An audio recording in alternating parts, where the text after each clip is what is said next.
Hi everyone, my name is Ryan Mimnall, and for the past several weeks I've been working with the Boyertown Midget Baseball League to conduct research on the COVID-19 pandemic and what it means for the Boyertown Midget Baseball League. Boyertown Midget Baseball League is a local youth baseball program for the children of the Boyertown School District. The league comprises of a junior and a senior division. To help with my research, I interviewed current president Scott Rath.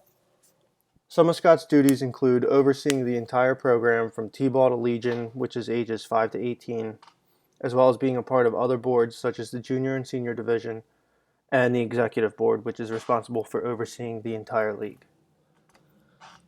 With sports organizations shutting down all over the world, my problem statement was centered around the impact COVID-19 will have on BMBL. While conducting my research, I focused on three main areas: virtual training, health and safety of all participants, which includes umpires, coaches, families, as well as the players, and how to keep participation numbers from decreasing year after year due to this. Boyertown Midget Baseball League currently utilizes Sports Connect to handle all their scheduling, communication, and online registration. When COVID-19 started to get more serious, Boyertown Midget Baseball League realized that the season was in jeopardy and began offering virtual training. At first, these were not a huge success because there was confusion on how and when to access these videos from the parents, as well as just not being up to date with technology and really not being able to explain how to use these due to how fast everything happened.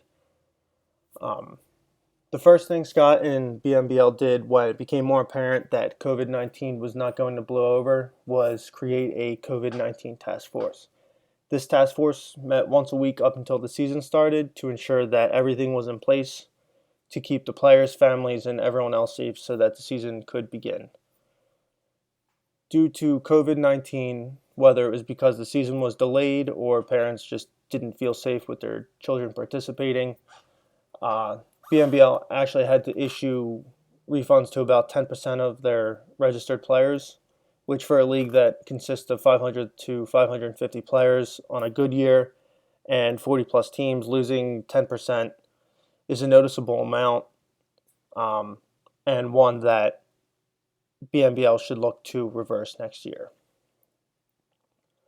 I made three recommendations for BMBL to ensure that the league continues to prosper in years to come. First one was to increase virtual training offerings. With guidelines for indoor and outdoor gatherings constantly changing in Pennsylvania, Boyertown should begin to integrate more virtual trainings. This is especially important for winter and off-season workouts because that is typically when most people get sick. Integrating this sooner rather than later will also allow both parties to work out any issues, and so that there are no issues with families accessing these trainings. Rich Abend, CEO of Farmer, stated that kids forget about 40% of what you show or teach them within 5 minutes and 90% within a week. This quote stresses the importance of providing children with constant instruction because without it, they may not reap the same rewards from practice as children who are able to practice all the time. Number two was to create a COVID-19 board with other neighboring counties.